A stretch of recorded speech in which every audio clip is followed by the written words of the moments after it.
Testing, testing. Okay, here we are. Good morning, everyone. We are about to start. I'm just waiting for...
Good morning, Jamaica. It is Wednesday, July 29, and it is time for another post-cabinet press briefing. And today's a nice one because it's an all-woman post-cabinet press briefing. So that's really good. I'm very happy about that. And we have some amazing guests this morning, two ministers who are the most esteemed anywhere in the world you will go. We have Senator the Honourable Kamina Johnson-Smith, our Minister of Foreign Affairs and Foreign Trade, and you know I always say it, the best Minister of Foreign Affairs in the entire world. And so it's really good to have her here. And we also have, oh my gosh, the Honourable Olivia, Babsy Grange, our Minister of Culture, Gender, Entertainment and Sport, and she is known all over the world for the work that she has done. And it's always such an honor to have both of them here at the post-cabinet press briefing so that I can learn more about how to really be a minister. And so thank you both for being here. Thank you both for being great examples to me in my own journey. I also want to acknowledge our permanent secretaries who are here with us. We have Dr. Kassan Troop, the permanent secretary in the Ministry of Education, Skills, Youth and Information. And unfortunately, both ministers, you know, that is the best ministry. We also have the permanent secretaries in the Ministry of Culture, Gender, Entertainment and Sport. We have permanent secretary Thorpe here, and we also have permanent secretary Dean Roy Bernard. We also have Ambassador Sheila Seeley Monteith, the permanent secretary in the Ministry of Foreign Affairs and Foreign Trade. We have senior members of the ministries and agencies here with us. A number of culture and sport stakeholders are here, and I know Minister Grange will go through that list. We have student leaders here with us, as always. I know Miss Omalora Wilson, who was elected president of the National Youth Council of Jamaica, is here. We also have Mr. Joel Brown, the president of the UTEC Students Union. We have other members of that union, and we have members of the UWI Guild of Students. We have Mr. Kyle Kamika, the new chair of the Jamaica Prefects Association, here with us. And we have other specially invited guests, members of the media, Jamaicans watching at home and abroad. Good morning again to you all. It's going to be a good morning. When you see Minister Johnson Smith here and you see Minister Grange here, you know it's a great day. But I'm going to just give you two quick updates from yesterday. Yesterday was an eventful day in Westmoreland. A lot was going on. And it's very important that we continue to keep top of mind what has happened after Hurricane Melissa. And there are still many Jamaicans that need a lot of assistance. And we saw that yesterday as I went to Westmoreland. Every time I go to Westmoreland, I get to go very frequently because of what's happening with the schools. But every time I go, I try to gauge, does it look better than the last time I was there?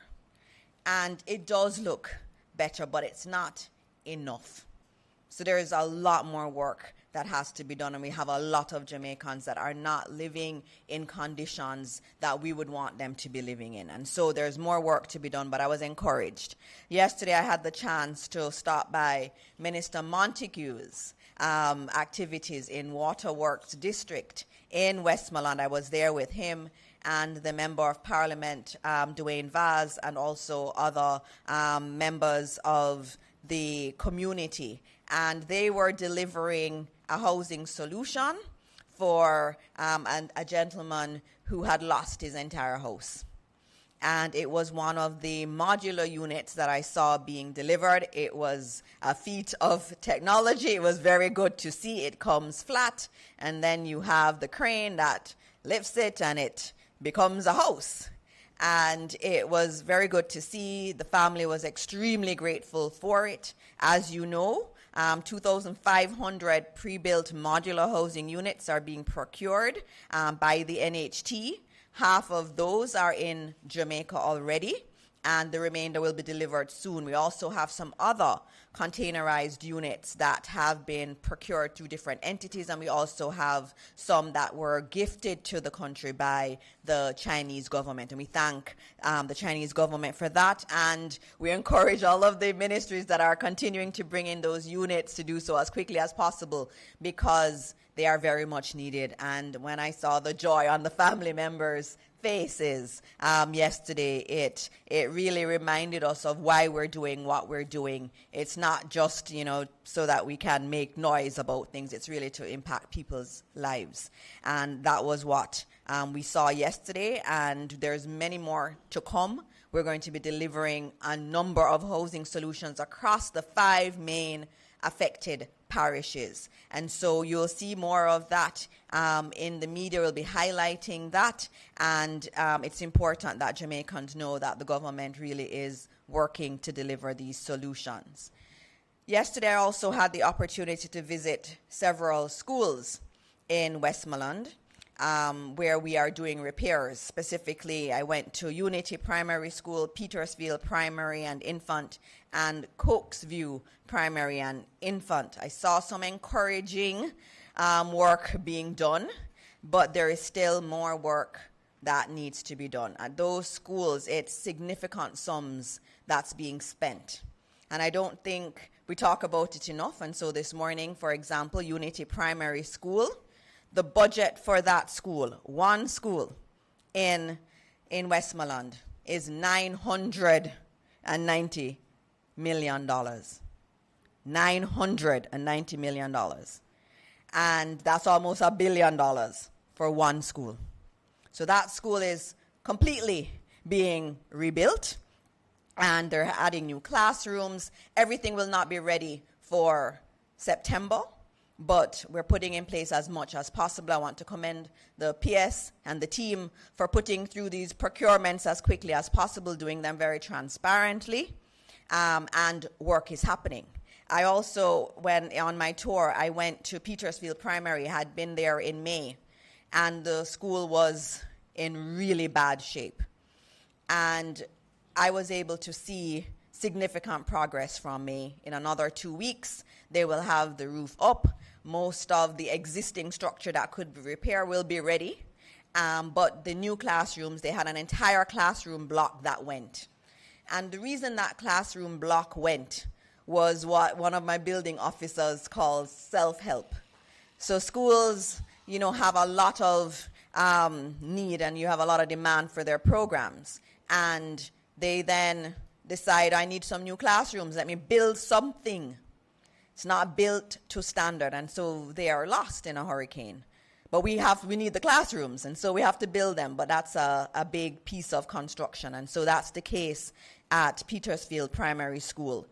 Their bill is $302 million for repairs. I also went to see Cokesview Primary and Infant. That one isn't moving as quickly as the others. And there's a lot more work to be done, and that's one of the reasons I went out. Cokesview was one that was not on my list to visit, but I visited it because you want to see what's happening even in places you weren't meant to go to, and where, they can't prepare for you to be there. And at that one, it was clear that intervention is needed to move it along quicker with the contractor, and so we'll intervene there. That one is another one. You see the foundation, and you see absolutely no school on top of the foundation. It's completely gone. That bill is $700 million. So a lot of money is being spent to rebuild our schools, some going more quickly than others. But the work is being done at significant cost, and I thank the Ministry of Finance for their support. They are giving the money for the schools. They have prioritized the schools in terms of spend. The school is an important part of our community. So when you build back the school, you're helping to build back the communities. And so this work is very important, and we will continue to monitor the work through the ministry. As I said last post-cabinet press briefing, we will be putting up the list of schools being repaired, what is being done for those schools, the value of the contracts and who the contractor is and where we are with it. We're all in this together. We have to be transparent in terms of what's happening in our schools, and we will be transparent throughout the process. And as I said, because so many of the schools need complete rebuild, they're not all going to be finished for September. Work will be continuing throughout the period. So with the principals, I was talking to them about, okay, you're going to have 8 classrooms ready for September, but your ideal number is 13. How are you going to manage until the rest of the classrooms are delivered? And most of the principals already had a contingency plan. And so our principals are very good. They're very good leaders, and they're working through it. And for them, they're happy because they know they're going to get a better school at the end of it. It may mean additional time, but they're going to get a better facility, and that's really what matters. So this money is not just money being spent to put back the school the way it was. It is going to be better than before. And so those are my 2 updates from my day in Westmoreland yesterday. And so I'm going to move now to our specially invited guests, the ones you really want to hear from. And we're going to be starting with our Minister of Foreign Affairs and Foreign Trade, Senator the Honorable Kamina Johnson-Smith, who is known around the world for all of her advocacy. She does such a fantastic job. She leads on some of the most delicate multilateral discussions, and we are honored to have her as our Minister of Foreign Affairs and Foreign Trade. Good morning, Minister. Morning, Dana. Thank you so much. I'm honored to be here. And so I greet you, my dear cabinet colleague, Minister Grange as well, permanent secretaries that are present, teams that are present. I am, not only are we having an all-women press briefing this morning, but my team is all women. So I want to recognize my permanent secretary, my chief technical director, my head of bilateral and hemispheric, and the director of consular affairs who are with me this morning. Welcome to you all. Oh, no. Welcome, Mr. Simmons. Welcome, Mr. Simmons. Mr. Simmons is here, keeping us all together. I want to recognize the other members of ministries, departments, and agencies that are here today, our young people that are present. I hope you'll find this interesting, and nobody has any 10-page AI-generated question for me at the end that I cannot answer. Make it one page, please. And, of course, those of members of Jamaica and the diaspora who are joining us online, welcome to you this morning. Members of the media, also welcome to you. It's always a pleasure to be here, and let me commend you, Dana, on the fantastic job you've been doing in making sure that you have well-organized regular briefings of the public on developments in cabinet, as well as across the government space, because sharing information is so important, not only in a world where misinformation thrives, but just for general understanding and constant updating, because we are in an era where information is what people crave. I am sorry to advise that this morning I have 1,000 pages of information to share with you. It has been a while since I've presented, and therefore we have a lot of information to share. I hope you'll find it interesting. I give you the assurance that it is not all that I have to share. I have tried to cut it down with the help of my team. But the work that we do is so multifaceted, and it's so connected to things which are seen and unseen and not even understood.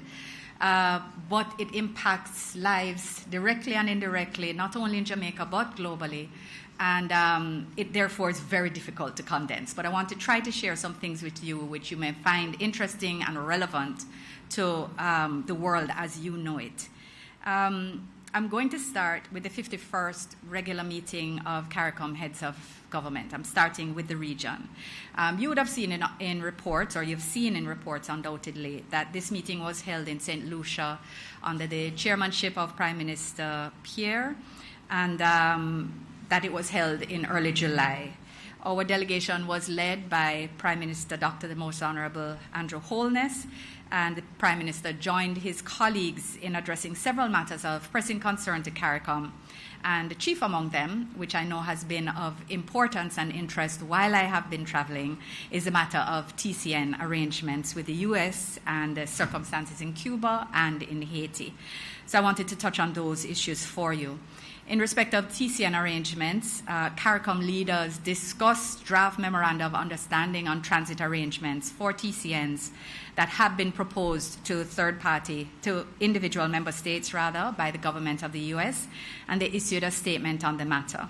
Jamaica joined the region in making clear that, and I quote from the statement, that every effort would be made to ensure that TCN arrangements do not disrupt the security of countries in the region or divert resources and services from citizens of respective countries. So this was a sort of baseline understanding, recognizing that some countries had signed, some countries hadn't yet signed but were in discussions, but that all had been, in one way or another, engaged on the issue.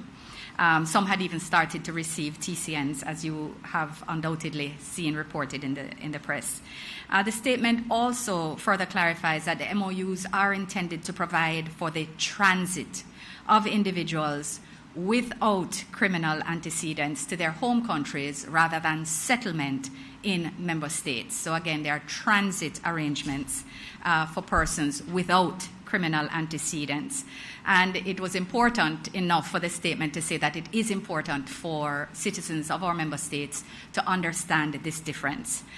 We all have deportation arrangements whereby we receive our own nationals who have committed, who have broken the law in the countries that are returning them, and this occurs with the US, the UK, Canada, and other countries in the same way that Jamaicans deport persons who come to our country illegally or who break the law here, who are foreign nationals. We deport also. So that's different from what is being contemplated here. For local context, I want to, and within the context of my role as Minister of Foreign Affairs and Foreign Trade, I want to confirm that the government of Jamaica and affirm our commitment to safe, orderly, and regular migration, and to the dignity of migrants in the circumstances where they move. I wanted to also this morning, alongside statements made by the Deputy Prime Minister and indeed Minister Maurice Dixon and other members of the government, I wanted to emphasize the following facts, just very quickly. One, the arrangement is not yet finalized with the U.S. government as the operating procedures are still not settled. They continue to be under discussion. And secondly, here comes the headings. Whatever the procedures that are agreed, 10,000 people are not coming under the MOU. 10,000 people are not coming. The arrangements proposal is for up to 25 persons per fortnight, and it is not committed that every fortnight people will come. Secondly, there are no criminals that are coming under this arrangement. Thirdly, the individuals that are coming to transit. They are not coming to stay. The International Organization for Migration, this is the United Nations agency responsible for matters related to migration, will be responsible for their temporary accommodation, their food, any health care, or any other necessities which they may have, including the arrangements to return them to their home countries or such other arrangements as they undertake with their agreement. And fourthly, the IOM will be funded by the U.S. government to take on this role, not the government of Jamaica. Furthermore, the IOM will be responsible for their transit, and as a safeguard that we have specifically negotiated, if more than 10 people apply to stay, whether as refugees or any other humanitarian regime, the agreement itself, MOU, will be suspended. So I want to just share those facts with you in the clearest, most succinct way, separated from any other misinformation or misunderstandings which exist in the public domain, and hope that this helps to clarify this issue as it was one of great public interest. In a connected matter, again on the matter of Jamaican nationals, it has also been reported that 3 Jamaican nationals had been transferred from the United States to the Kingdom of Eswatini under a TCN arrangement between that country and the U.S. And on the 16th of July, Ministry of Foreign Affairs and Foreign Trade had issued a statement advising that contact had been made with 2 of the 3 persons, and that both had advised that they did not wish to return to Jamaica at this time. I want to just update that Jamaica's High Commissioner accredited to South Africa, which is accredited to Eswatini, has since spoken with the 3 nationals, and their positions are shared and unchanged. We had also sought a formal response from the United States government on the circumstances around which it was determined that they should go to Eswatini, but we have not received a formal response. Still in the region, we are now at the situation in Haiti. And again, this is returning to the CARICOM heads' discussions. Heads had also issued a statement in which they reiterated CARICOM's unwavering support for Haiti as it continues to restore national security and advance preparations for democratic elections. The conference acknowledged Jamaica's presence through the Deputy Force Commander. You know, Jamaica holds the role of Deputy Force Commander within the Gang Suppression Force, or training contingent, which has trained now almost 1,000 members of the HNP and military since our deployment earlier this year, and our advocacy for resource mobilization together with the government of the Bahamas, with whom we sit on the standing group of partners that oversees the implementation of the UN resolution which supports the existence of the gang suppression force. CARICOM also acknowledged the role being played by the eminent group of persons, of which former Prime Minister Golding is a member, together with former Prime Minister Anthony and former Prime Minister Christie. The EPG has continued to facilitate dialogue among Haitian stakeholders and agreed to continue its advocacy for the renewal of the mandate of the gang suppression force. You may wish to note that the GSF resolution, which was passed last year after the UN General Assembly, that it is scheduled to expire this year, and accordingly we continue to advocate for its renewal at this critical point, and the conference therefore also broadly pledged its support for the renewal as Haiti works towards participatory, free and fair elections. On the situation in Cuba, in respect of CARICOM's discussion on the situation in Cuba, Jamaica joined heads of government in continuing to express deep concern over the worsening humanitarian situation in that country, in our neighboring country, and reaffirmed CARICOM's commitment to a coordinated regional response to provide humanitarian assistance to the Cuban people. And that humanitarian response has already commenced. The conference also agreed that our permanent representatives to the UN would address the humanitarian crisis at the UN General Assembly that was held on July 7th. While speaking as long-standing friends of both the United States and Cuba, CARICOM underscored in our joint single statement that civilian needs must remain the highest priority. We welcomed recent rounds of discussions between the governments and continued to advocate for constructive dialogue as the most effective path to relieve hardship on the people of Cuba. I also want to share a few updates on Jamaica's engagements with Cuba, and in particular in respect of our medical professionals. You recall that of course, we all continue to value the significant contribution that Cuban medical professionals have made to our health sector over many years. And following the conclusion of the technical cooperation program, you'd recall that a number of Cuban medical professionals chose to remain in Jamaica and continue to work on the individual, that is personal contracts. Others who had left have since returned and again are working here under individual contracts. So we just want to confirm that under the new arrangements, the Ministry of Health and Wellness engages Cuban professionals on an individual basis in keeping with local labor laws and standards. On the Jamaican students in Cuba, turning to their welfare, the government would like to update and advise that more than 65 students have completed their medical studies for the 25-26 academic year, and 5 of them are on government scholarships. So close to 270 remain in Cuba, to the best of our knowledge, of whom 40 are sponsored by the government. That is, they're on Government of Cuba scholarships, which are supported by the government of Jamaica. Since our last update, one student, a private student, has formally advised of his return home. 3 others have indicated that they're in the process of continuing their studies elsewhere through academic transfer. And we have to caveat these numbers because we understand anecdotally that others have returned, but they have not formally notified us. And this is understandable. They are there privately and on their own steam, but just to say that we have the information we have as best as possible, we share that with you, and we also have a line of communication that allows for them to not only indicate their return, but to request assistance with it if they so need. This is because our concern remains for their safety, well-being, and academic continuity. We know that prolonged power cuts and reduced public transportation causes challenges for their way of life. And the government has communicated our preparedness to assist with one-way return tickets should they wish to return but have a difficulty with affordability.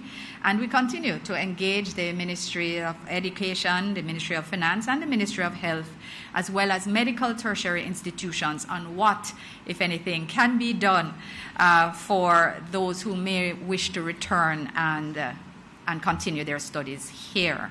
And this is, again, continues to be difficult in circumstances where the transcripts continue to be a difficult matter to obtain, especially given that the institutions are private and accordingly,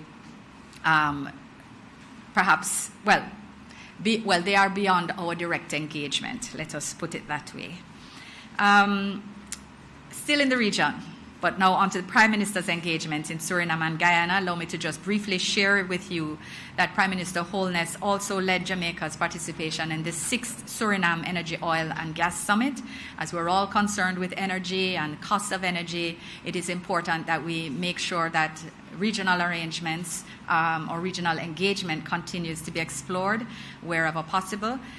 So he undertook an official visit to to Suriname, as well as to Guyana, supported by myself and the Minister of Industry, Investment and Commerce, Senator the Honorable Aubin Hill, and this was towards the end of June.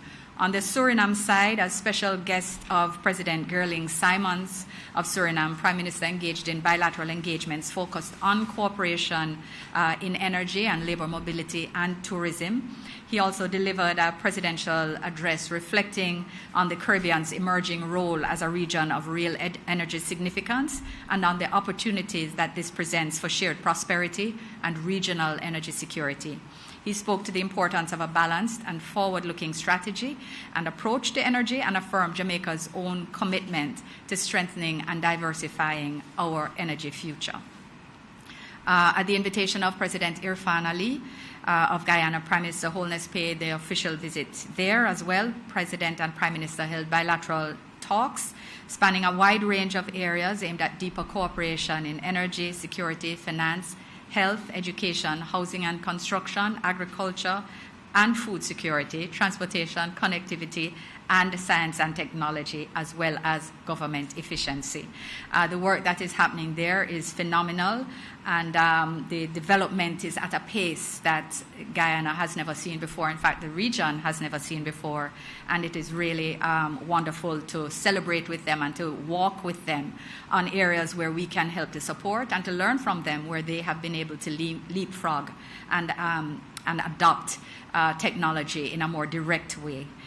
The visit culminated in the signing of 3 memoranda of understanding between myself and my counterpart, Ghana's Minister of Foreign Affairs and International Cooperation, the Honorable Hugh Todd, spanning cooperation in agriculture, development of financial services, and defense and security cooperation between our 2 defense forces.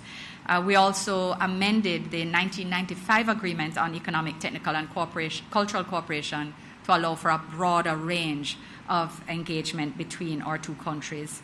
Our leaders also met with the Guyanese private sector to explore expanded trade, investment, and commercial cooperation, and we should see more happening in that space in short order.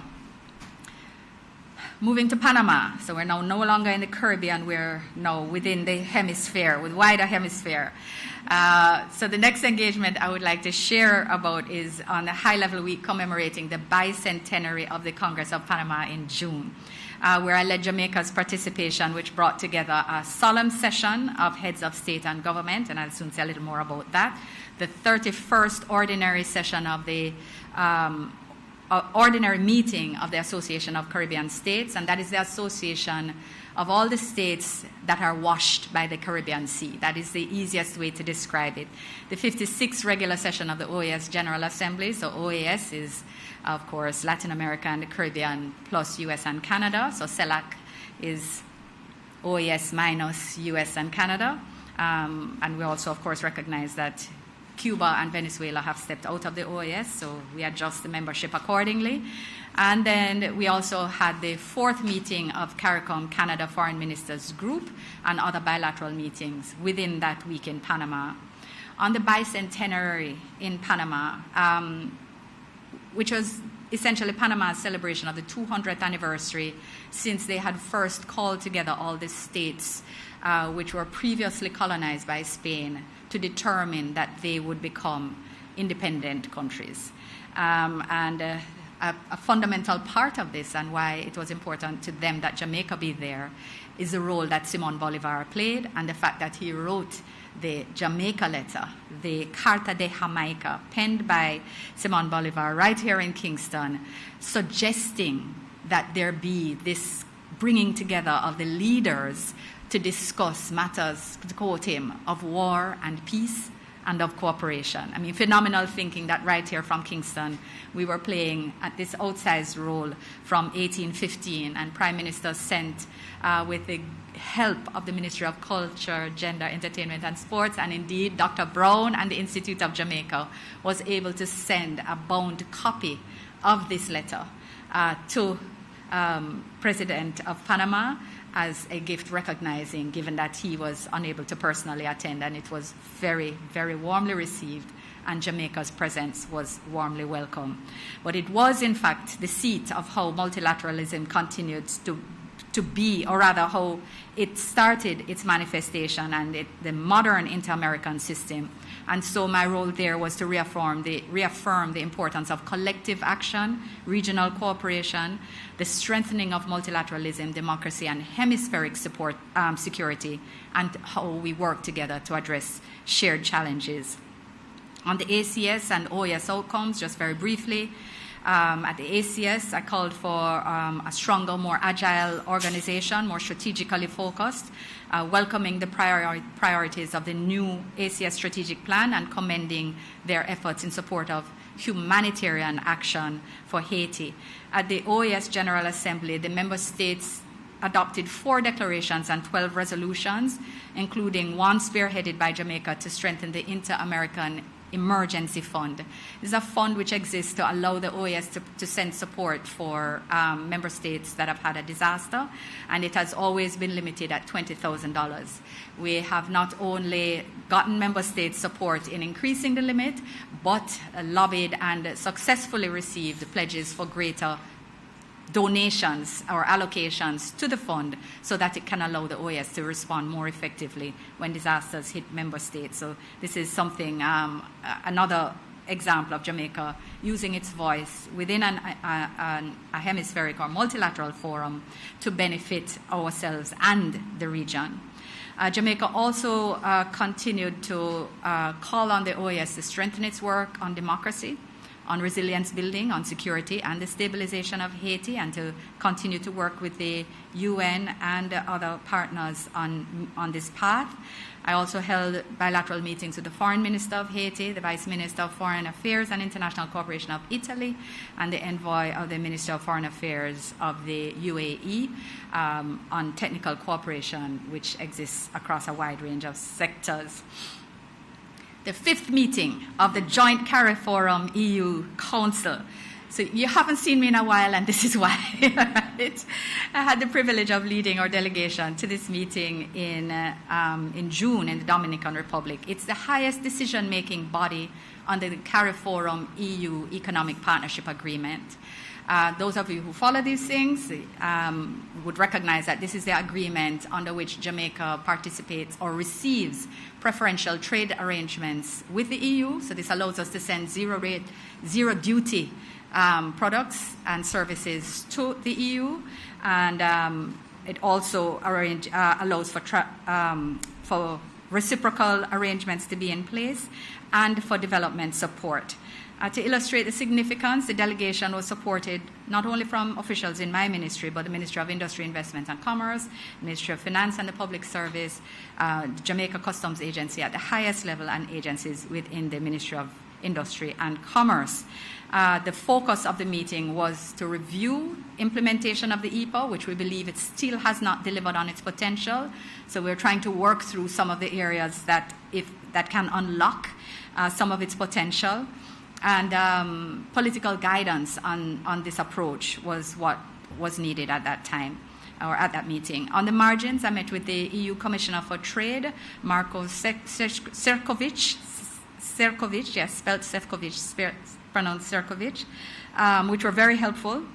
We discussed the EPA, and it gave me the opportunity to also express Jamaica's appreciation for the EU's long-standing partnership, for its support of post-Melissa recovery, to raise the matter of Schengen visa waivers, which continues to be a bit of an uphill battle given that globally domestic populations have a low tolerance for permissive migratory policies, if I can frame it like that.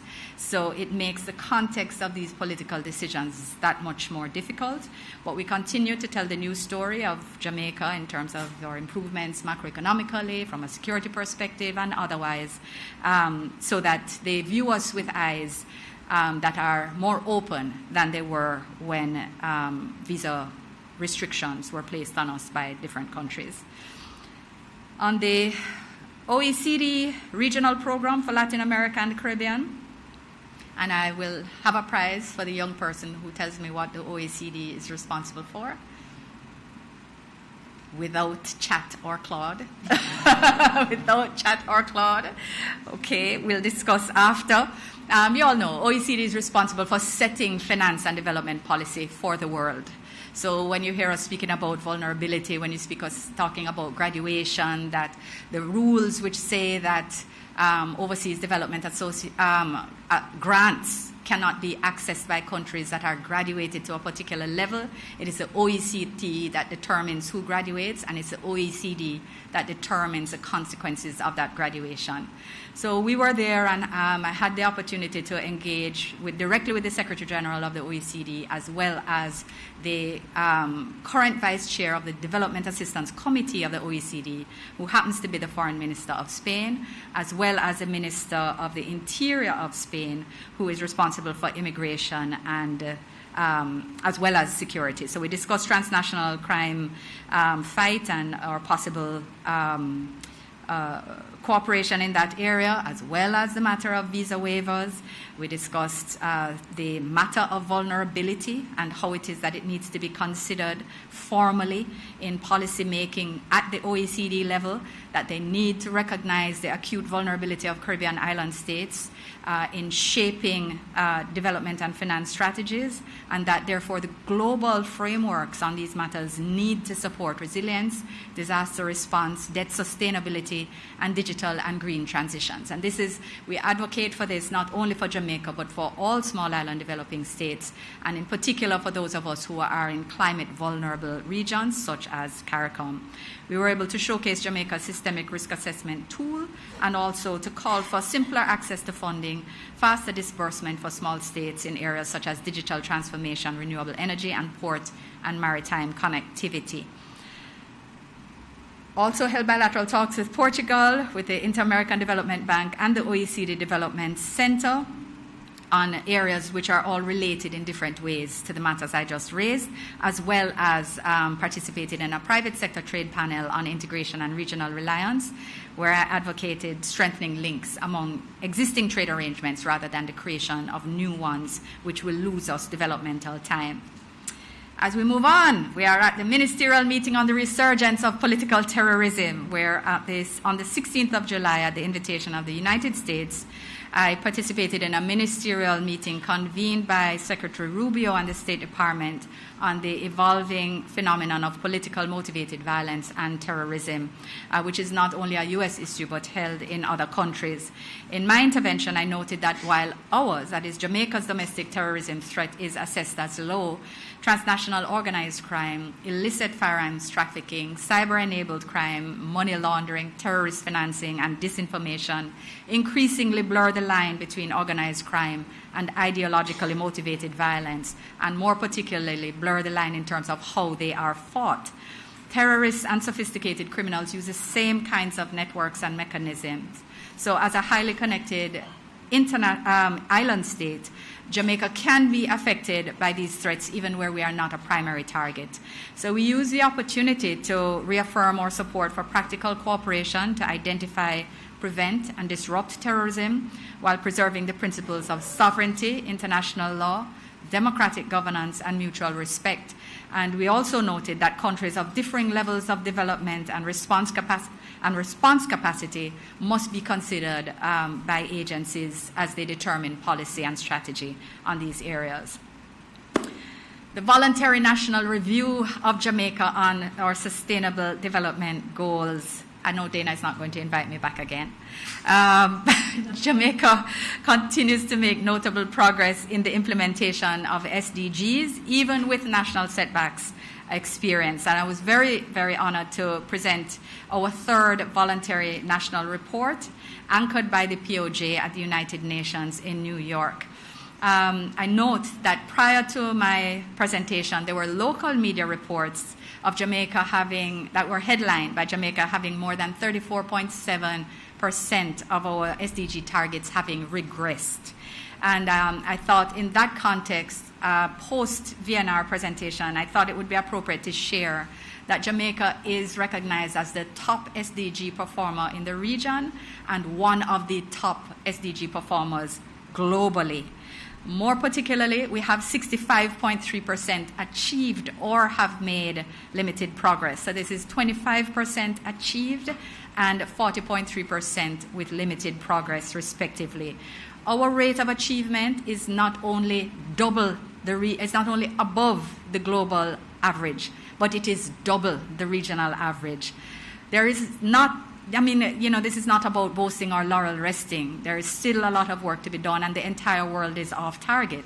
But when you recognize where we are comparatively, having gone through Category 5, Melissa, Beryl, Raphael, drought, worst drought in 30 years, unseasonal rainfall in the east and west, COVID, all of these things, and to still be twice the regional average and above the global average, and to continue making progress.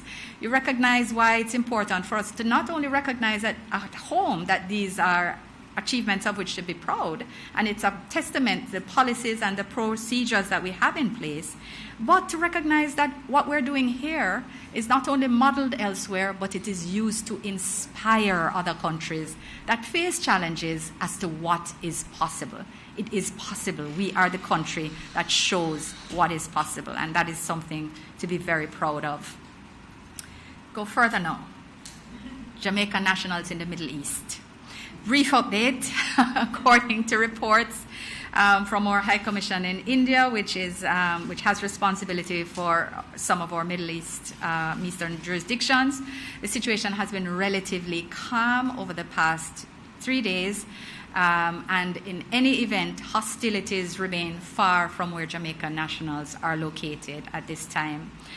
We have only had a small number of requests for assistance to date, which has been provided.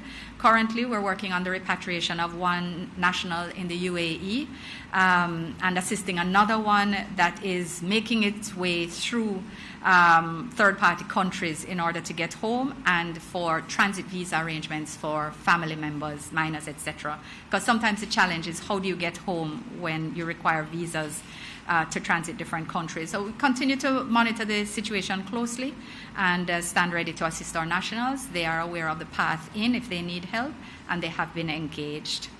On regional solidarity, I just want to confirm and just affirm that Jamaica has provided $100,000 to CARICOM's humanitarian effort to the people of Cuba. Earlier, I had mentioned that we had agreed on humanitarian support. We've provided $100,000 to that, and we have contributed $150,000 to the humanitarian effort in Venezuela following the devastating earthquake that affected that country on the 24th of June. We want to express our thanks to the government of Guyana for the rapid coordination of this effort, and our prayers, of course, remain with the people of Venezuela who have suffered great loss and damage from such a terrible disaster. We also want to express sympathies to the government and people of Guyana in the wake of their recent ferry disaster, in which the death toll has continued to rise this week. We convey sympathies to the government and people of Japan who have suffered loss and damage in yesterday's earthquake, and to the government and people of Ghana who have suffered loss of life and thousands of dislocations due to floods in Accra and other regions in their republic. One more update is on the temporary closure of the Embassy of Jamaica in Santo Domingo. We will temporarily close Jamaica's embassy in Santo Domingo with effect on the 1st of August. You may wish to note that this is not a reflection of our diplomatic or political or trade relations with the Dominican Republic. The embassy had been historically financed not from the ministry's budget, but from earnings from visa fees. And you might recall that we entered into reciprocal visa-free waiver arrangements. And with the inability to collect visa fees, there is no longer budget that is pre-programmed to support the embassy. So we've determined to implement a temporary closure while we revisit the matter of financing, of location, of the broader administrative arrangements, and we are engaged with the government of the Dominican Republic on that. This was a matter of pure administrative prudency, and we will, of course, continue to support Jamaicans' consular needs through our honorary consul in Puerto Plata, and he has agreed to continue to provide services to others residing in or traveling through DOMREP, and the ministry will update you as soon as we have anything further to say on developments in this matter. Last matter. Second to last matter. Diplomatic Corps update. I was pleased to receive a courtesy call from Her Excellency Evelyn Mwenda Karisa, the High Commissioner for the Republic of Kenya, in the context where the Republic of Kenya has determined to establish a High Commission here in Kingston. So we welcome the Republic of Kenya. This is a clear symbol of our deepening ties. This milestone marks a new era in the long-standing friendship between Jamaica and Kenya, and we anticipate further announcements in this regard as we strengthen our bilateral and people-to-people relations. I also am pleased to welcome to our Diplomatic Corps the newest addition, His Excellency Mr. Kofi Attor, the High Commissioner of the Republic of Ghana to Jamaica, who presented copies this morning and who has now presented to the Governor General and is now the new High Commissioner of Ghana to Jamaica. And I will therefore close on this very, very, very positive note that as we prepare to commemorate emancipation and independence, I am pleased to announce that the government of Jamaica will welcome special guests during this period. At the invitation of Prime Minister Holness, Jamaica will next week host His Excellency John Dramani Mahama, President of the Republic of Ghana, for a state visit scheduled from August 2nd to 5th. Jamaica and Ghana share long-standing bonds of friendship, which you would be aware have been strengthening over the past year. And this visit is an opportunity to further strengthen the partnership between our two countries. We are also pleased to welcome the Deputy Minister of International Relations and Cooperation of the Republic of South Africa for an official visit from the 4th to the 7th as we continue to build on the strong and enduring ties between our two nations. These visits come at a fitting time as we celebrate emancipation, and a formal release will be issued. So as we mark Jamaica 64, under Minister Grange, the theme United in Celebrating Resilience, I look forward to joining you in celebrating our heritage and the enduring spirit of our people. And I think that sounds like a great note for Minister Grange to enter stage left. Thank you for your attention. Thank you, Minister. That was a very comprehensive update. When you do not see her, she is working. And she's representing Jamaica so well. You heard it here. She's an excellent representative of our country, and she ended on a very good note. And I just want to note, we do these press conferences so that our ministers can talk about what they're doing. And the Ministry of Foreign Affairs is central to a lot of the work that we do. Yesterday, as I went to schools, there were some temporary classrooms that were at several of the schools. Those were from donations overseas, many times supported by the Ministry of Foreign Affairs. So they do work that's actually tangible in terms of our development, and it's good to have Minister here reporting on all of those.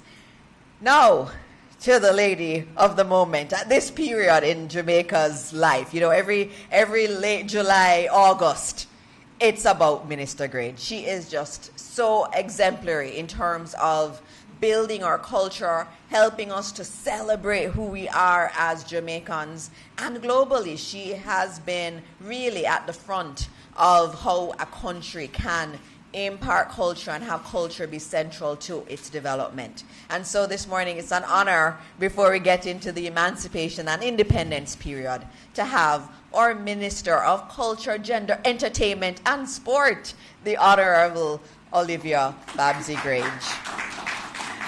Thank you, Minister. I don't know if I'm going to give chapter and verse this morning. But I first want to acknowledge my colleague ministers, Honorable Dana Morris Dixon and Honorable Kamina Johnson-Smith. And of course, our permanent secretaries who are here, Mr. Dino Bernard. I am the only minister with 2 permanent secretaries. I don't know if it means I'm hard to handle, so they need 2 persons, but 2 men in my life in the ministry. And of course, Dr. Catherine Troop, Ambassador Sheila Seeley Monteith.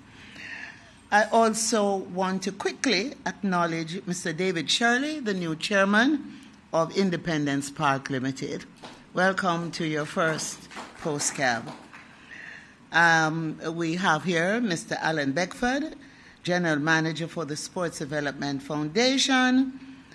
And I'm really happy to indicate this morning that Mr. O'Neill Cruikshank of the Jamaica Cricket Association has been assigned to the Ministry of Culture, Gender, Entertainment and Sport to coordinate on our behalf the CPL, the return of the CPL to Jamaica. I also wish to acknowledge our Principal Director for Culture, Ms. Joanne Archibald, Mr. Lenford Salmon, who is the man of the moment with the celebrations, Mr. Leslie Harrow, who is head of the JNHT, and Mrs. Barbara Gooden, our Senior Director for Project Management, and she's a new addition to the ministry because we have so many projects, major projects, and so we had to put in a project department. Other members of my team, they're here. You notice I brought everybody out, just in case the media decides it wants to ask a number of questions. But I should indicate right up front that Minister Dana Dixon and myself were attending the funeral of Stranger Cole, veteran artist who passed away. And so, we're going to try our best to keep the time tight. So, there is much to share with you this morning. So let me get straight to it. Cabinet has approved the Board of Directors for the Jamaica Anti-Doping Commission for 3 years, with effect from July 20, 2026. The board will be chaired by Mrs. Debbie Ann Brown-Salmon, Deputy Chair Dr. Peter Charles, and the other members are Florette Blackwood, Peter Chin, Shanette Stubbs, Reverend Harold Vern Blair Jr., Mr. Garth Walker, Mrs. Maria Morrison, Mrs. June Spence Jarrett, and Mrs. Suzette Ison. The Cabinet also gave approval for the appointment of the Independent Anti-Doping Disciplinary Panel for a period of 3 years. The panel will be chaired by Mrs. Georgia Gibson Henlin, Ms. Catherine Minto, and Dr. Colleen Beaker Lewis will be the vice chairs. The other members of the panel are Dr. Japheth Ford, Dr. Donovan Calder, Dr. Lisa Herlock, Dr. Denise Forrest, Mr. Jeffrey Clark, and Ms. Khalees Spencer, Olympian. Cabinet also approved the appointment of scientist Dr. Conrad Douglas to the Council of the Institute of Jamaica, and he will be chairing the Board of Management for the Natural History Museum. Cabinet also approved amendments to the Board of Management of the National Gallery of Jamaica. And the new members added Mrs. Rachel Barrett, Mr. Rowan Walsh, Mrs. Michelle Creed Nelson, Mr. Leslie Harrow, and Mrs. Nadine Booth Gooden. Another amendment approved to the membership of the Entertainment Advisory Board, Mr. Jerome Hamilton, Mr. Delroy Thompson, and Ms. Titania Clark. Cabinet also considered the appointment of an enterprise team to consider a proposal for the redevelopment of the Trelawney Stadium. We have received an unsolicited proposal for a $550 million investment at Trelawney Stadium through private equity funding. The proposal includes significant infrastructure development to transform Trelawney Stadium into a first-class center with modern facilities for 21 sport disciplines, including tennis, a track and field stadium, badminton, basketball, football, baseball, netball, boxing, American football, table tennis, wrestling, cricket, golf, among others, Muay Thai, among others. And so this facility will be at the center of sports and entertainment tourism. The enterprise team will review, evaluate, and advise the government on the technical, financial, legal, and economic viability of the proposal. The team will also assess and report on alignment of the proposal with the government's policy for sports development, entertain the expansion of entertainment and festivals, alignment with our sports tourism objectives, as well as alignment with the requirements of international sports federations. The team will be required to conduct due diligence checks. They're also being tasked with engaging with the relevant stakeholders, including the municipal corporation, national sports federations, and others. We are excited by this proposal, which we believe could bring significant benefits to our sports development program, to our entertainment offering, and to tourism. Now, we anticipate the result of the feasibility study together with the recommendation of the enterprise team in the shortest possible time. Of course, the enterprise team will be led by Mr. Wilfred Bagaloo. Deputy chair will be Mr. Wentworth Charles, and another member of the board will be David Shirley, representing IPL. The other members will be, their names will be announced as soon as I have advised them of cabinet approval. They accept, and then they will be issued their instruments of appointment. So this means that it is very likely that we will see major infrastructure development at our main sports facilities continuing over the next few years. I refer to Sabina Park, which was our Labor Day national project. Significant work was done there, led by the Jamaica Defense Force. Work is continuing, and as we prepare to host the Caribbean Premier League. Of course, there's a National Stadium redevelopment project. Ladies and gentlemen, and this is a project of which I'm extremely proud, and you all should be extremely proud. And this is a project that is, the Prime Minister is so excited about it that he has fast-tracked other projects that will be ready just about the same time that the stadium is ready. We are currently in the design stage, which is expected to end with the technical designs by July 2027.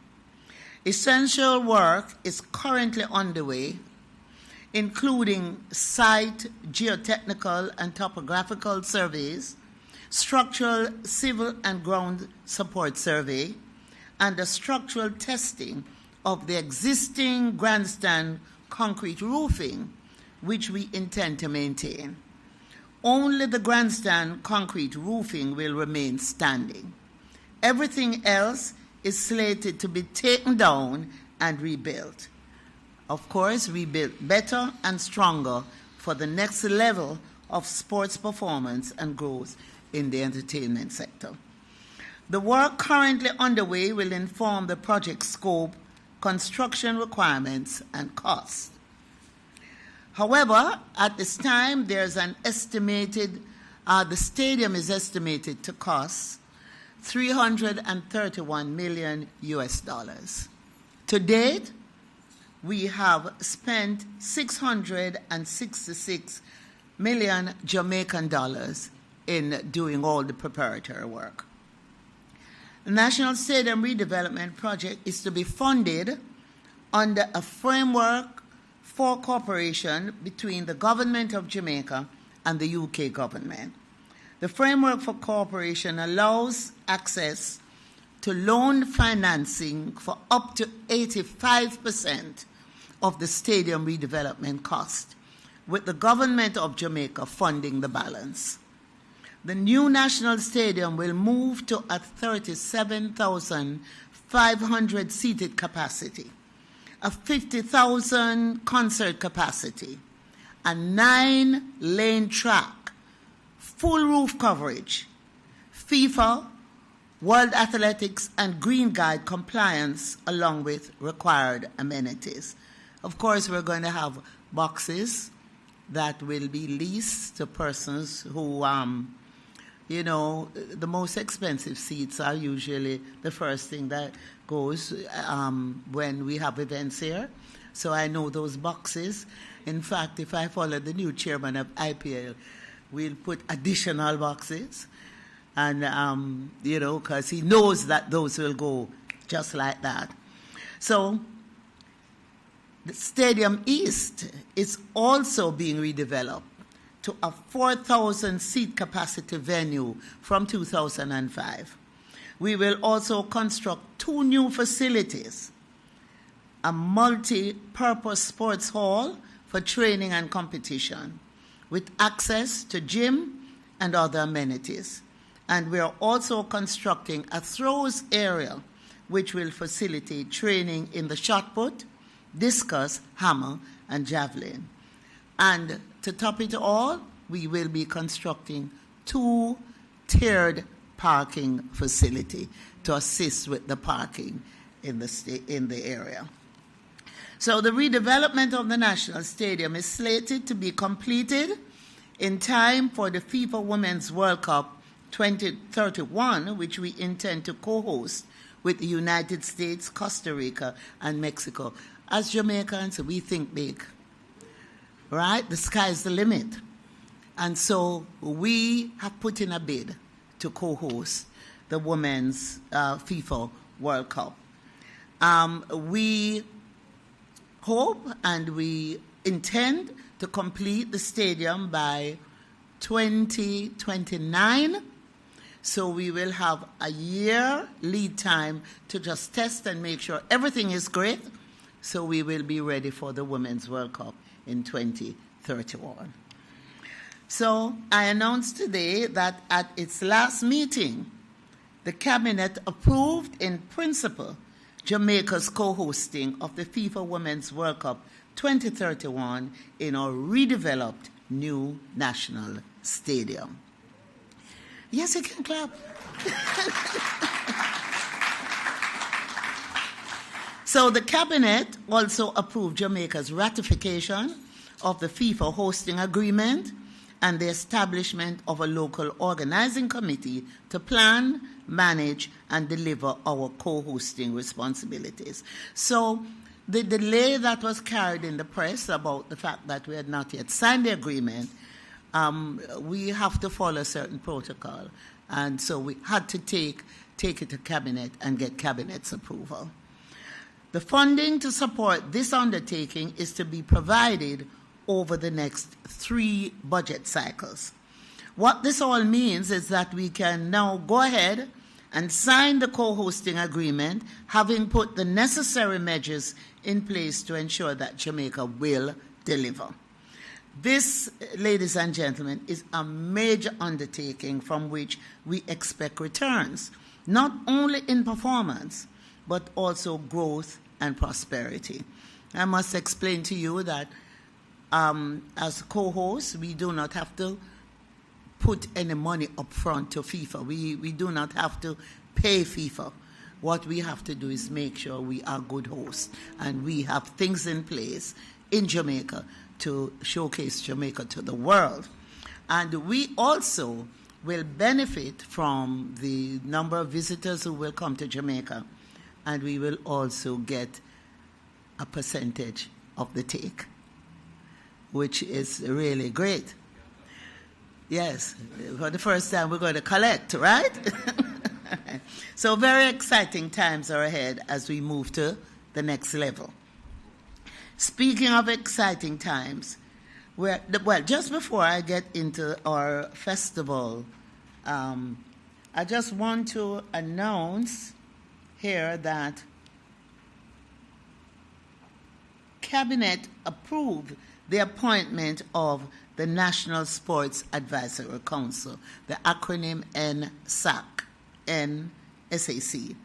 Now, I know that from time to time persons have criticized the government for not maintaining the National Sports Council that existed prior to our administration taking over.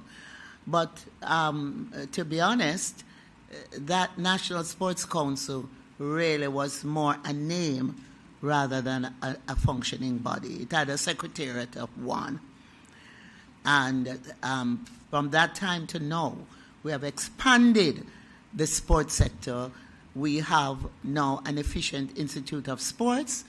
We have been able to deal with all the corruption that took place there. Some of you may be aware that there are persons who are now serving time because of the irregularities that took place and so on. And we now have a efficiently functioning Sports Development Foundation, and the Independence Park Limited is now really has expanded and will further be expanded with all the infrastructure that we're putting in place. So we have decided at this time that we will now establish a body, and it will be an advisory body to government to treat with sports, which is a big earner. Sports and entertainment. There were times when sports, entertainment, things that make up my ministry would be attached to other ministries and were not treated as if they were important. No, everybody recognize that these are the areas that, one, they make you feel good, and two, they are big earners and the fastest growing sectors in the world.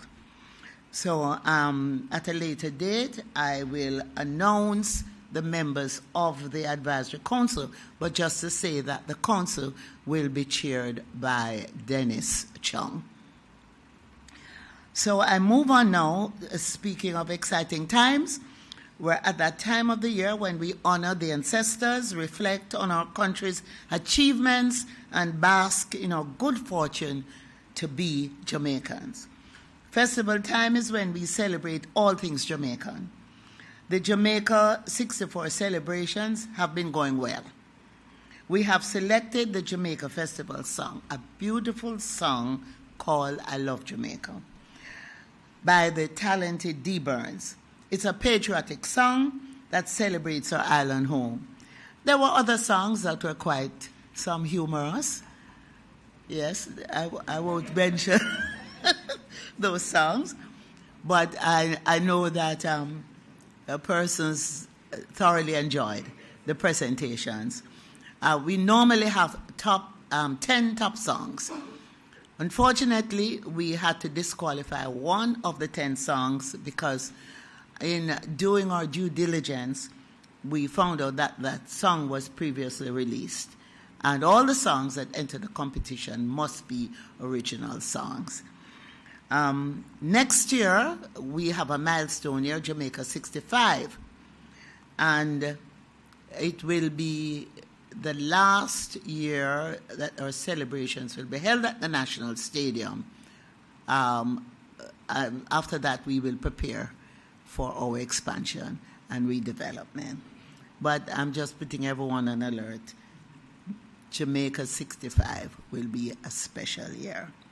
So on Friday, July 31, we have our Emancipation Jubilee in Seville, St. Anne.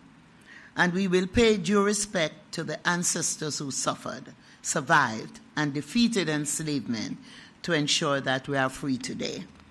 As we remember and reenact the moment when the clock struck midnight on August 1, 1834, bringing an end to the enslavement of our ancestors in this country. And we are all sitting here today as free people because of them. We will commit to continue the fight for reparations for the hundreds of years of horrific suffering that our forebears endured. We can't give up now. So Emancipation Jubilee, ladies and gentlemen, will showcase the traditional folk forms and the contemporary culture. We're bringing all the traditional folk forms from across the island to showcase at Seville, and as well as showcasing our contemporary music, reggae music, and dancehall. This year's list of performers include the Charlestown Maroons, the Hertford Cultural Group, the Manchaleel Culture Group, gospel performers including Sister Pat, and of course our reggae queen, Marcia Griffiths. As usual, the Jamaica National Heritage Trust will provide, and we're always very proud of this, chocolate tea. And I'd planned to bring some mugs here today for the media, but unfortunately we could not get the cups here in time. But I'm inviting the media to come. You'll all get your chocolate tea. And those who have mugs at home, no matter if they're chip up, you bring them, because we're going to have chocolate tea for everybody. Now, Emancipation Jubilee begins at 6 p.m. and we go all night, because this is a tradition, into what our enslaved ancestors would call August morning, into the wee hours of the morning. We reenact, we do the proclamation, we reenact the proclamation, and we also do wreath laying at the tomb of enslaved Africans who were buried at the back of the Great House, that we exhumed and we reinterred them in front of the Great House. The Seville Heritage Park is really sacred ground. It is where the four cultures meet: Tainos, the Spanish, the British, and the African.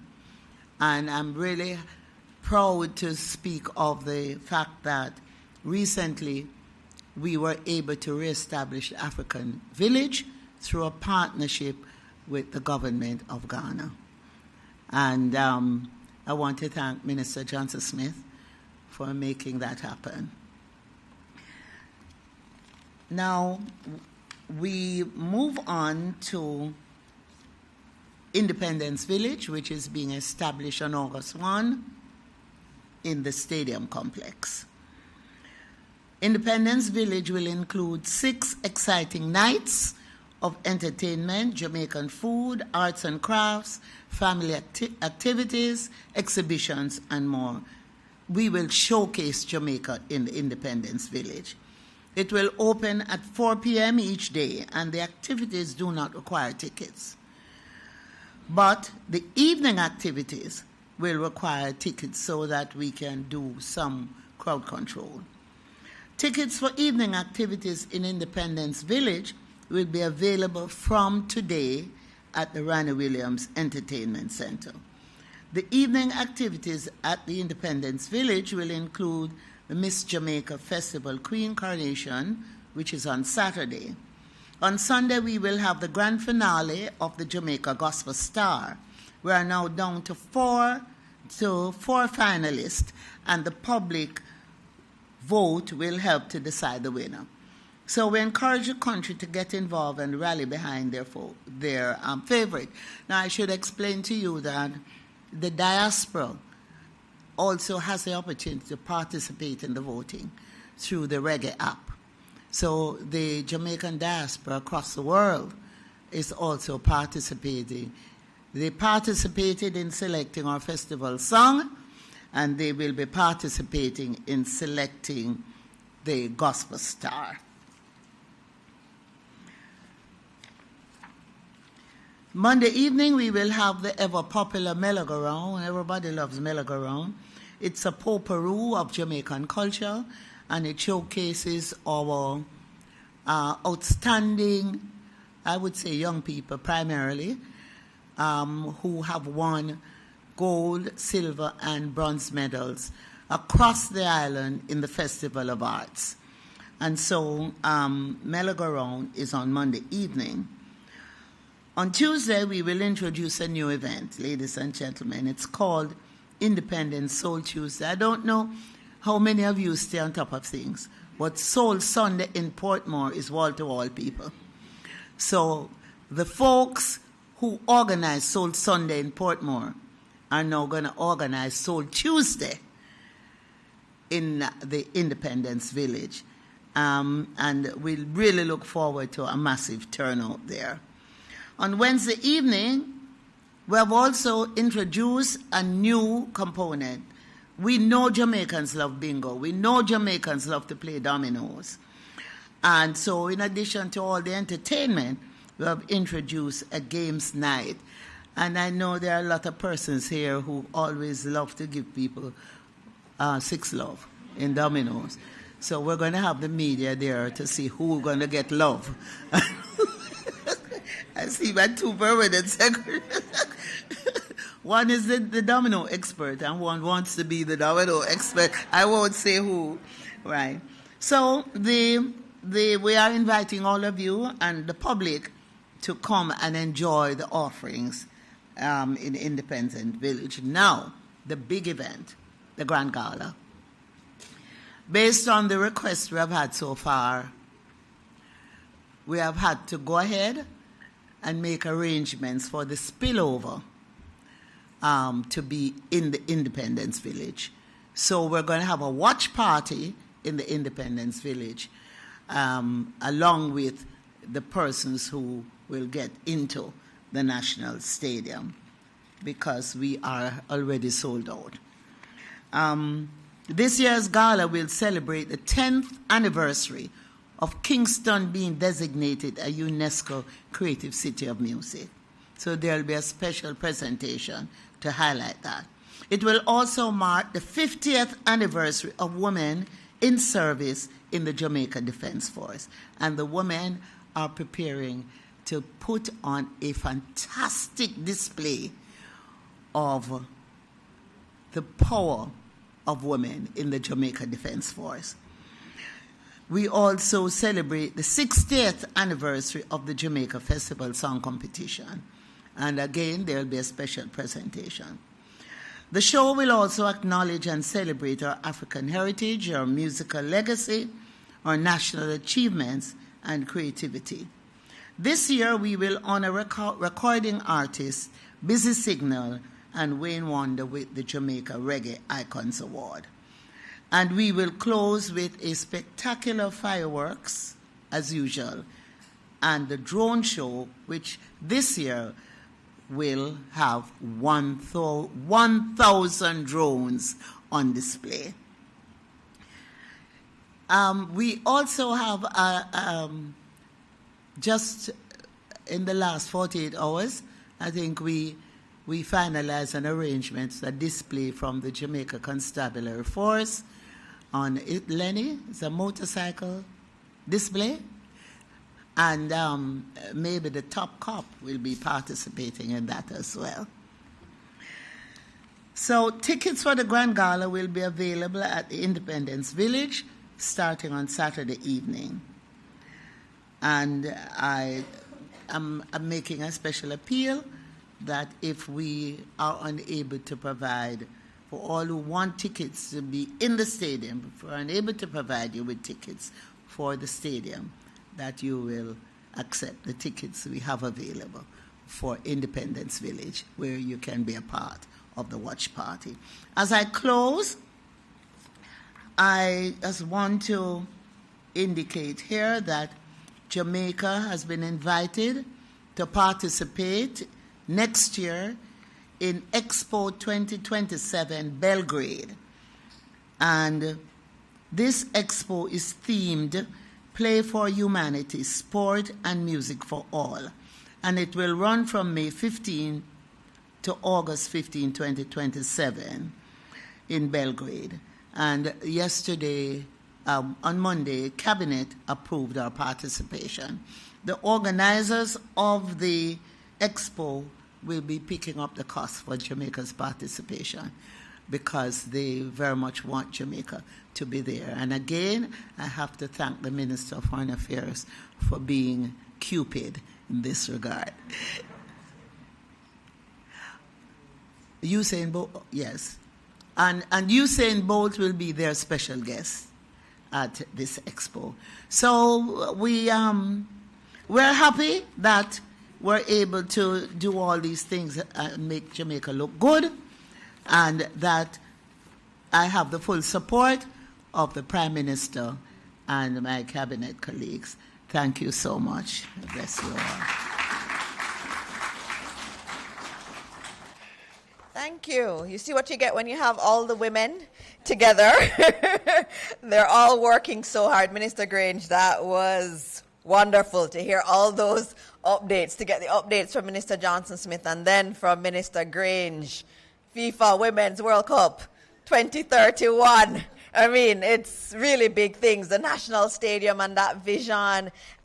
There's just so much going on. And thank you, Minister Grange. You are working so hard. I can't even keep up with you and your energy. But we're going to go straight into the questions. I know there are questions from media. Media, that's why you're here. We do this on a Wednesday morning to tell you what's going on. We bring our ministers here to take the questions, noting media that the members of the agencies, the heads of agencies that are here, they will stay behind. So if you have additional follow-up questions, they're here to take them also. So let's get to the questions.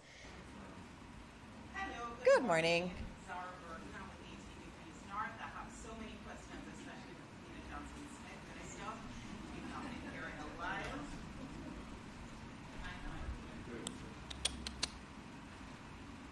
All right, she said the questions are for Minister Johnson-Smith. Do you want to say it? I can hear it. I can repeat it. Okay, a new mic is coming. Hello, yes. Okay, Zara Burton, 18 Degrees North. Many questions for Kamina Johnson-Smith. Yeah, can you just read out the questions and then we'll try to take them together? And also for you, Minister. Okay, sure. The set of questions also impact Minister Grange.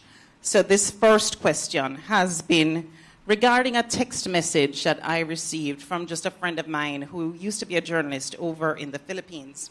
And he made a mention that, paraphrasing, is it that the government is misusing funds that were raised for Melissa, given that I'm hearing that a private entity was the one that owned the supportjamaica.gov site.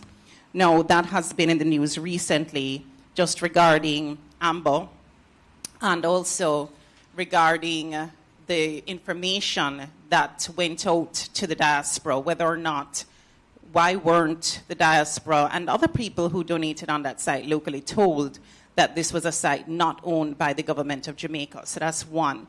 Two, Minister Grange, in 2020 with the COVID-19 telethon, again, you raised funds, made a lot of assurances to the public about the funds not reaching into the consolidated fund, that it would go through charities, and it ended up that they ended up at the NHF, those funds, and you've never really fully accounted for those funds and how they were used, given the lack of trust that people have, especially in the diaspora, for donating funds to Jamaica. What is the plan to restore confidence, and will you give a full accounting of what happened with those COVID-19 telethon funds? Also for Minister Johnson-Smith, I said I had many. There is a report I saw online. I don't know if it's true or not. I just wanted to verify whether there was anything that you had gotten that could come to your attention about any Jamaicans being victims in this U.S. war on drugs, with the boats being blown up in the Caribbean Sea. If yes, could you tell us a little bit about that? If no, that's okay. Also, in terms of the International Maritime Organization, in October of 2025, just before, Hurricane Melissa hit as a Category 5, Jamaica had voted in favor of delaying a push to limit emissions from ships. I wanted to find out, why did we vote yes to delay that, given our vulnerability to climate change? On the TCNs, you mentioned about no 10,000 persons coming last week, or last time we had post-cabinet, I asked a question about what was the American response to the proposal by Minister Marks regarding the 10,000 skilled workers that you as a government were hoping to get from the people who were from foreign countries living in America. I wanted to understand what was the American response. I did not get a response. What I got was that it wasn't discussed at the cabinet level. I'm interested in finding out what was the American response to that proposal, since it preceded this January overture from the United States government. Was it a precursor? Was that the response? All right, Zara, the other media persons need to ask some questions, so can you wrap up with your questions so we can also take their questions too? MOU for the TCNs, it was supposed to be made public. Where is it? Has Jamaica approached the government in the United States? I've brought this up to Minister Marks before as an ambassador when she was there, regarding Social Security contributions by persons that are now in Jamaica but used to contribute to that system, whether or not those funds can be repatriated to Jamaica. Lastly, for Minister Morris Dixon, with the PEP announcements, why was the top primary school person being, let us say, the big news, rather than at first just the top overall performer being announced as a prep school winner in the original announcements of top performing primary level students in PEP? Also, you mentioned in the last or previous press conference in March that PATH was not being used up. Well, I had asked you, why isn't PATH being used up based on the budget numbers I'd seen? Each year you'd mentioned that it is based on students being in school, and some of them are not, I presume, not in school because they're underspending PATH funds in your ministry. I wanted to know what initiative exists to get students back in school in a more, not just from the hurricane, but in a more dedicated way, reaching out to schools and students and parents. What mechanism exists to get students back into school? So those are, and then the last thing is announcement of contracts. I was noticing that even though you guys mention a lot of different contracts, from time to time, we don't get the stream of mention of contracts coming out of these cabinet decisions when it comes to post-cabinet as much as we used to. So I was just wondering about the frequency of those announcements. All right, thank you. That's a whole lot of questions. Let me just I'll take the other questions from the other media so we can just get the ministers up and just answering as many as they can. And remember that they are available after, and you also have the heads of agencies here too. Morning, everyone. Mahiri Stewart, Nationwide News. I have one question for each minister. So I'll start with Senator Johnson-Smith. Just a quick update. I know that there was a bit of worry concerning the Consulate General's office in Manhattan, given some building code issues that they were having. Just wanted to know if there's an update on how that office is. Question to Minister Grange. During the rehabilitation of the National Stadium, what's going to be the process in which we relocate events that would be held there? So that's my question to you. And for Minister Morris Dixon or any representative of the Education Ministry, is there any update you can give on the status of Mulgrave Primary in St. Elizabeth? We are receiving reports that it may be merged with another nearby school in St. Elizabeth. Just want updates on that. All right. Any other media questions? Okay. Hi, good morning. Crystal Williams from CVM. I just wanted a further update, if possible, if we have one, from the Minister of Foreign Affairs, if there were any Jamaicans in Japan that were affected by the earthquake. All right. Any other media? Is that it for media in the room? I believe we have one question from one of our students. I'm not sure if you want to take that now. Oh, okay, all right. Yes. That will be the last question then from the room. Good morning, everyone. Good morning, ladies and gentlemen. Good morning. My question is directed to Minister Johnson Smith. You would have mentioned in your discussion that the young adults should do some research on what OECD is. And I would have done a bit of research, and don't worry, it was from Google, not ChatGPT. So I just have a few notes and a question afterwards.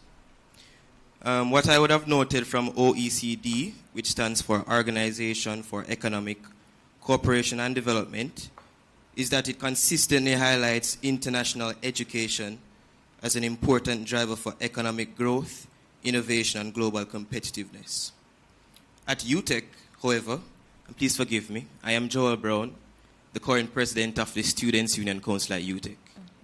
At UTEC, however, international students are now expected to pay $400 before they can even enroll, while many local students are still recovering from Hurricane Melissa and facing rising tuition and fees.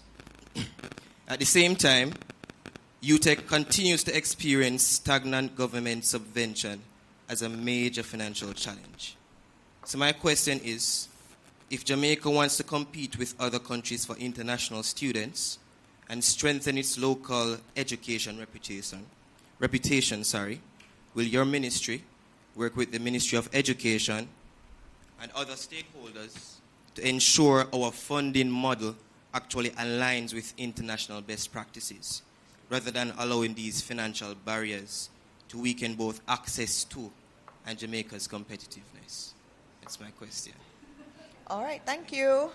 All right, so ministers, if you can come up, let's get through these questions. I will give one note, though, on Support Jamaica. And I know yesterday the head of ODPEM would have been giving updates, but what I do know is that in the disaster risk management structure, there is a finance committee that must approve any spend coming from any money that has been donated.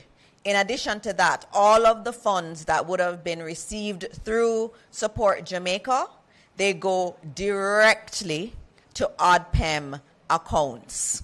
There is no intermediary accounts. They are going to ODPEM accounts. When you go on the website, you see ODPEM's accounts. And so there is an oversight mechanism for the money. Once the money comes in, there is a mechanism to approve the spend. The committee has to approve that spend. That committee is in place. I know yesterday in PAAC, ODPEM would have given extensive answers there, so I will not go any further into that.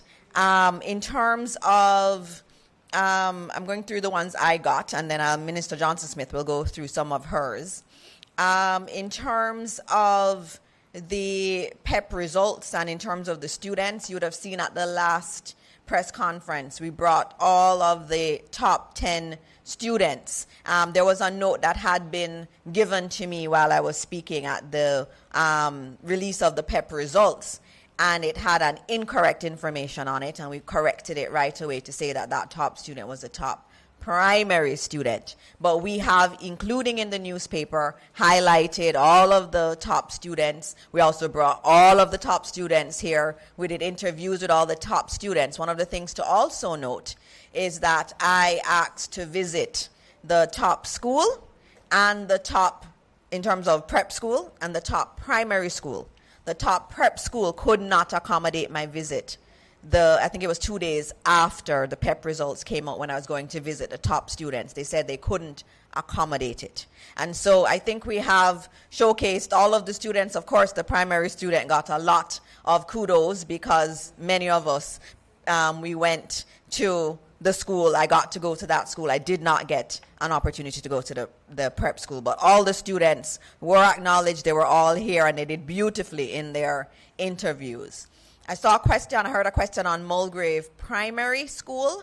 That's a school that was severely damaged. Several of our schools in the West were severely damaged. At that school, I'm told they have an enrollment of 73 students. So it's a small population school, and the repair cost for that school is 65? I'm hearing it's 65. It's actually less than the 73. And that the cost to repair it is 65 million. So as we're looking at the schools, and it's a lot of money that's being spent, we're having to look at whether or not it makes sense to consolidate some of the schools. But that will only take place with community consultation. And you can understand, you know, the schools are so important to communities that consolidating or closing a school, we understand that it's difficult for a community. And that's why we have consultations and discussions, and it's led by the Chief Education Officer in terms of those discussions. And so the discussions in relation to Mulgrave are not completed.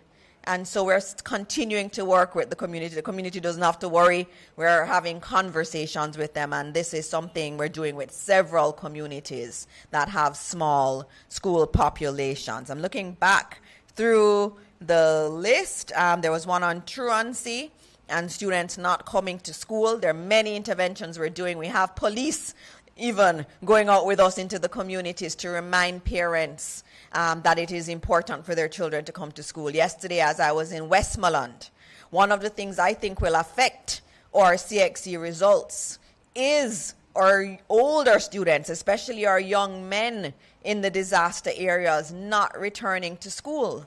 They are, as we know, trying to help their families to rebuild. And so that's been prioritized. And I had to say to the community members that I saw yesterday that it's important that we send our children to school. Our teenagers need to be in school, and a lot of them did not return. We've been able to get many back because of our interventions going into the communities and actually speaking to the community members and getting neighbors to convince their next door neighbor to send the children to school. So we're doing a lot of work there. We also have a new system that we're using and implementing where we can see attendance more easily and we can intervene more quickly in the Ministry of Education. And that's been led by the permanent secretary. That's a big part of our transformation, is that education management information system. I'm going to now hand over to my other ministers. Minister Johnson-Smith, you can get through the ones you can. And just remember, the ministers are here after. I know many of you do little interviews after. They're here for those also. Oh, and there was a question that came in over. Yes, okay.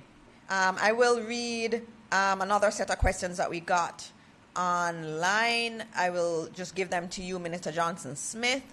There was a question about 2 Jamaicans. These are from Jamelia, who's usually here. Can the ministry speak to the status of 2 Jamaicans who were deported to St. Kitts Nevis? Also, there was one about Eswatini, which I think you answered before. If they're asking if there are any similarities in the situations, and they're asking also if the U.S. government doesn't notify us if a Jamaican citizen goes elsewhere, like Eswatini. Okay, so I'm going to do my best, and you can let me know. Afterwards, right? Yeah, we'll do that after. Yeah. I think the first one that I was able to note was the question about any reports of Jamaican victims in the bombing, I think you called it, of go-fast boats with alleged drug traffickers in international waters close to the Caribbean. And I think I can safely say that we have no reports of any Jamaicans being involved in those incidents. I think I got a question about a vote. I believe your reference was to the International Maritime Organization arrangement, but it's what we refer to as the net zero framework. I don't know that your timeline is on point. I recall that up to last year, we had been part of the discussions regarding a delay in the vote because it was clear that there was going to be no agreement, and our view was that it was more important to preserve the discussions than to have the entire framework fall apart. And it was clear that there was no consensus and no certainty as the result. If there was a vote pre-COVID or just after COVID, then it means that the procedural circumstances would have been even less mature. So I would have to check that. Oh, pre-Melissa. Well, there you go. Okay, so it would have been the same circumstance I recall then. The vote was not going to secure the arrangement. Countries were divided across all regions. And as a builder of cohesion and a country that has been working towards ensuring that climate transitions are reasoned and sustainable, our position was that it would be better to have a delay so that discussions could continue to preserve overall substance as the circumstances currently are. I think the matter comes up again September this year. On the matter of whether, and Dana, I'm going to ask you to help me here. You were asking whether Minister Marks' proposal was a precursor or was a result of, was not following. No, I think I got the question. What was America's response was the question. So, yeah, she was asking if America had responded to Minister Marks's proposal, the 10,000 proposal. But my understanding, you can go ahead. I think the more fundamental point is that it was not an agreement. It was a misunderstanding. It was a conflation of circumstances, which we clarified. Mm-hmm. Yes, yes, yes. Yes. There was an interest in discussing it, but it's not a matter that's live before us at all and has not been for some time. No, but I want to know if Minister Marks proposed it, what was the American response? They said they were interested, but we have not taken it forward, and this much water has flown under the bridge since then. Okay, and is this TCN program in response to that proposal? No. Okay. No. Completely separate. Completely and 100% separate. 100%. I think it has been said before, but I'm happy to say it again, that it was not. On the matter of the New York consulate,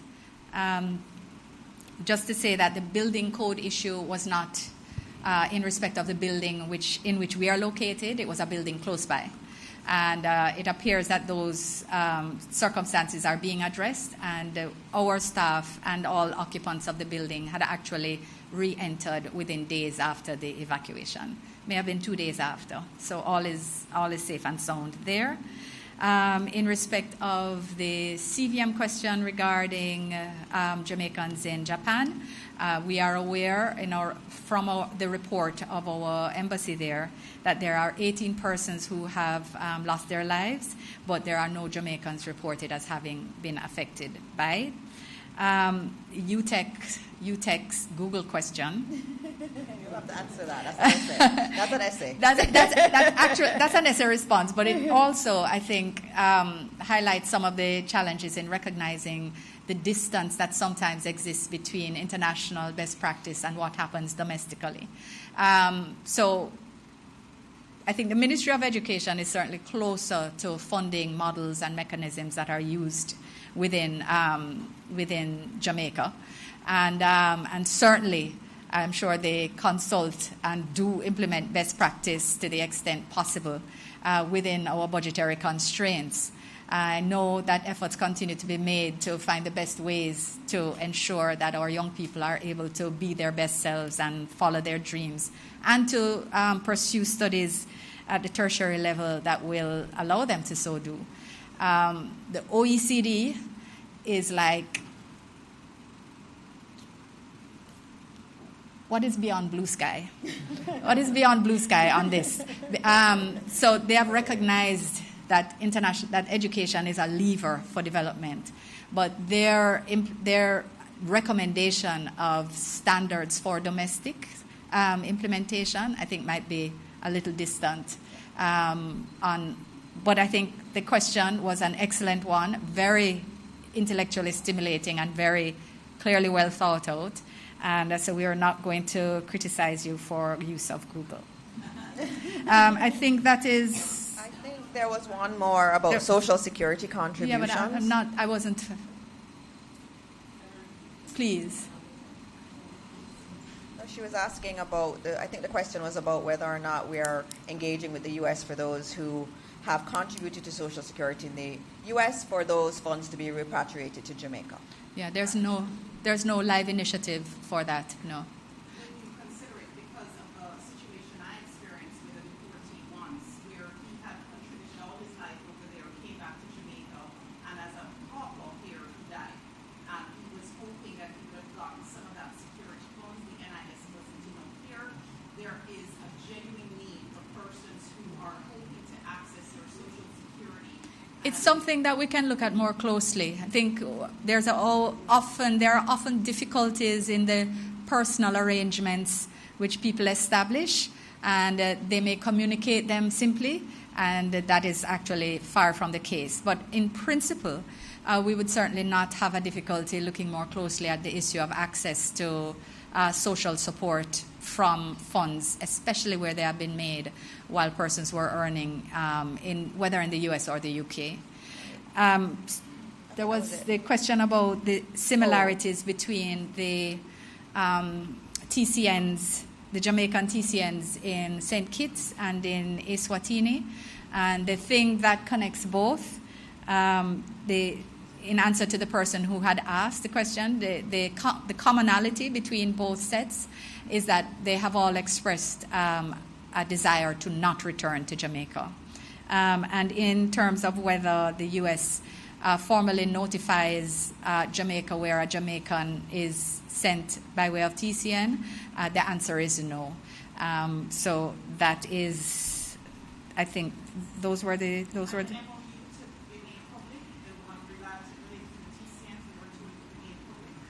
Right. Somebody had said, I do not usually share agreements between governments publicly. We share about the agreements, but we don't usually share actual documents. This is something that I would have to discuss with the U.S., which is the other party. They're usually dealt with sensitively, which is why they're even not treated as the same as other agreements under the ATI. The agreement is not a unilateral Jamaican agreement where we do with as is requested. So I would have to discuss that with the United States as well as with within the government. And I think it's also important to recognize that the operational procedures are not settled, as I said earlier. They relate back to the MOU. And I think what we would not want is further sensationalization of circumstances in which we are seeking to ensure the best protective approach to Jamaica and to Jamaicans, and the most effective management of the arrangement in place. But we're sure this was said that they would be making it public. You guys were making it public. Right. So I have been traveling. I will get updated. But in any event, if there was an assurance given, if it was, your question has presumed many facts which I question in your line of questioning a while ago. So I'm going to say that I will verify the language that was used, and I will also have that discussion with my colleagues. But they would be aware that as Foreign Minister, I do have a particular responsibility for the relationship with our partners, and that we will therefore have that discussion with them as well as with my cabinet colleagues. Yeah? All right, Minister Grange. In the interests of Jamaica and Jamaicans. Thank you.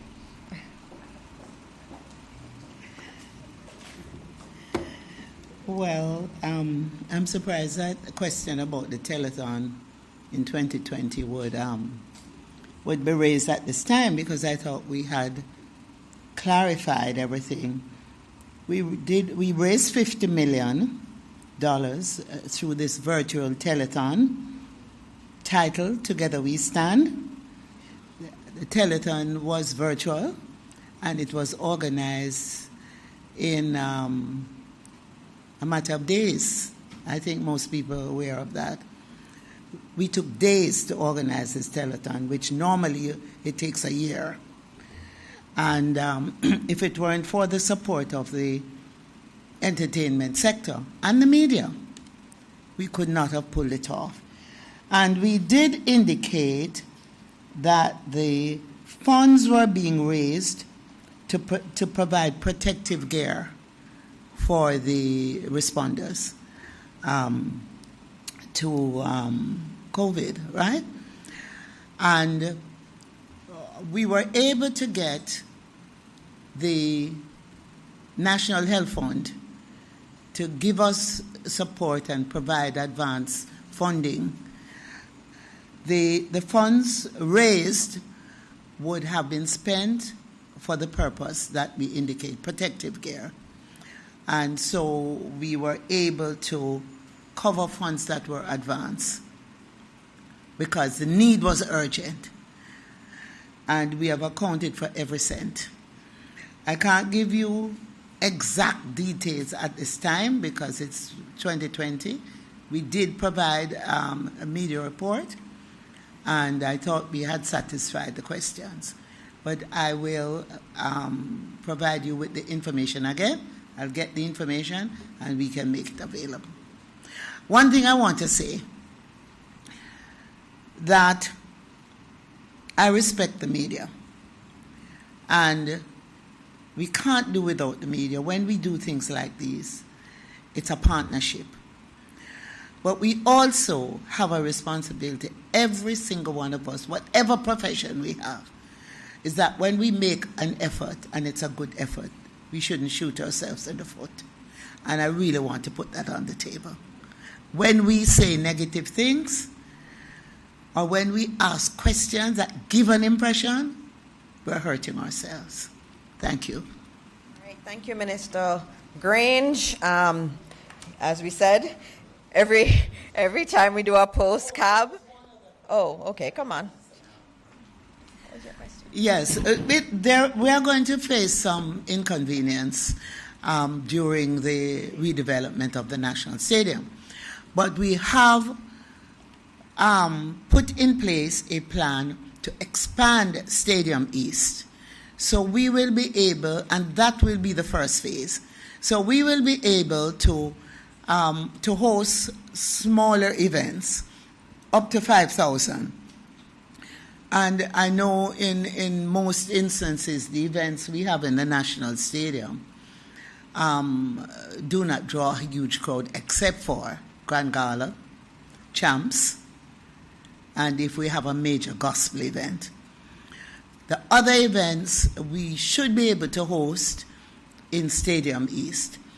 As far as our independence celebrations concerned, we have already started looking at doing 3 maxi galas. I'm coming up with a term now, right? Because we do mini galas in the parish. So we're going to do maxi galas and do 3 such galas across the island. 1 in the east, 1 in the west, and 1 mid-island. And so we will have those galas during the period of the stadium redevelopment. Thank you. All right, thank you, Minister. It's been a long morning, and I know, Minister, you have to go over to the funeral, as do I. And again, you know, we come here to take the questions from the media, no matter how difficult they are. We do take them. It's an important part of our democracy. Just reminding you also that on Friday, Denby begins. Minister Green wants me to remind you of that. It runs from Friday the 31st of July to Sunday, August 2. I will be going. Last year I got Aki butter. Did you know there's something called Aki butter?